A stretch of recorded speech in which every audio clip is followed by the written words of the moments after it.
हुए हैं। देश में क्या चल रहा है सबको मालूम है। नीट स्टूडेंट्स के साथ जो हो रहा है गद्दारी गवर्नमेंट की, उसको प्रोटेस्ट करने के लिए దానికి వ్యతిరేకంగా మేము అందరం శాంతి కలుగుతూ వాళ్ళకు క్యాండిల్గా మేము వెలిగించి వాళ్ళ గురించి కూడా మేము మా సాలిడారిటీని వ్యక్తం చేయాలని కోరుకుంటూ ఇప్పుడు క్యాండిల్స్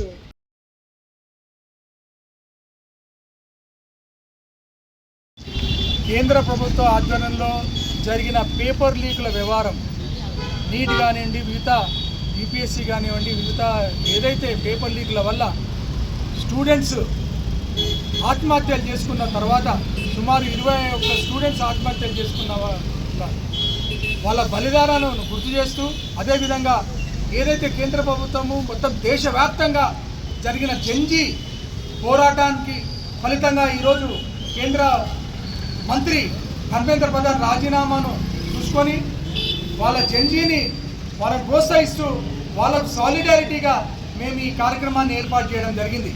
భారతీనగర్ డివిజన్కి సంబంధించిన కాంగ్రెస్ పార్టీ కార్యకర్తలు, నాయకులు మరియు ఇక్కడ పార్టీలకు అతీతంగా వచ్చిన ప్రతి వ్యక్తికి, మహిళా నాయకులు కానివ్వండి, ఎన్ఎస్యూ కానివ్వండి, మిగతా యూత్ కాంగ్రెస్ కానివ్వండి, అందరికీ ధన్యవాదాలు తెలుపుతూ ఈరోజు దేశంలో జరుగుతున్న మోడీ ప్రభుత్వ అరాచకాలకు వ్యతిరేకంగా ఏదైతే జెన్జీ పోరాటం చేస్తుందో ఆ పోరాటానికి మా మద్దతు ఉంటుందని ఈ సభాముఖంగా తెలియజేస్తూ, అదేవిధంగా ఇక్కడ ఏదైతే ధర్మేంద్ర ప్రధాన్ రాజీనామా అయిందో మళ్ళీ ఆయనను మినిస్ట్రీలో కూడా తీసుకోకుండా చూసుకోవాల్సిన బాధ్యత కేంద్ర ప్రభుత్వానికి. ఒకవేళ అదేవిధంగా మిగతా రంగాల్లో కూడా ఏదైతే అన్యాయం జరుగుతుందో వాటి మీద కూడా జెన్జీతో పాటు కాంగ్రెస్ పార్టీ కానివ్వండి, మిగతా దేశంలో జరుగుతున్న వివిధ రాష్ట్రాలలో జరుగుతున్న పోరాటాలకు మా మద్దతు ఉంటుంది. ఈ లోకల్లో కూడా మేము కూడా ప్రతిదీ పోరాటంలో మేము కూడా వారితో పాటు ఉంటామని తెలియజేయడానికి ఈ కార్యక్రమాన్ని ఏర్పాటు చేయడం జరిగింది. ఈ కార్యక్రమంలో పాల్గొన్న అందరికీ ధన్యవాదాలు తెలియజేస్తూ, ఈ భారతీనగర్ డివిజన్లో రాబోయే కాలంలో ఎటువంటి సమస్యలు ఉన్నా కూడా ఇదే టీం వర్క్తో మేము ముందుకు తీసుకెళ్తామని కోరుకుంటూ ఈ అవకాశం నేను ధన్యవాదాలు. 37 రోజుల నుంచి సిపిజే పార్టీ ఏదైతే ధర్నా కార్యక్రమం జంతర్ మంతర్లో చేస్తుందో, నీట్కు నిరసనగా పేపర్ లీకేజీలు దాదాపు 12 సంవత్సరాల నుంచి 152 సార్లు లీకేజీలు కావడం, 7,50,00,000 మంది స్టూడెంట్స్కి మరి వాళ్ళకు అన్యాయం జరగడం అనేది జరిగింది. మరి దాంట్లో దృష్టిలో పెట్టుకొని గతంలో ఎవరైతే ఉత్తీర్ణులైనటువంటి విద్యార్థులు ఆత్మహత్యలు చేసుకోవడానికి సాలిడారిటీగా భారతీనగర్ డివిజన్లో ఈరోజు వాళ్ళకు మద్దతుగా నిరసనగా బీజేపీ ప్రభుత్వానికి నిరసనగా ఈరోజు మనం ఈ కార్యక్రమాన్ని తెలియజేసుకుంటున్నాం. అదేవిధంగా వాళ్ళ కాక్రోచ్ పార్టీ ఏదైతే 4 డిమాండ్లు ఏవైతున్నాయో వాళ్ళు సాధించుకోవడం జరిగింది. మరి కేంద్ర విద్యాశాఖ మంత్రి రిజైన్ చేయడం జరిగింది.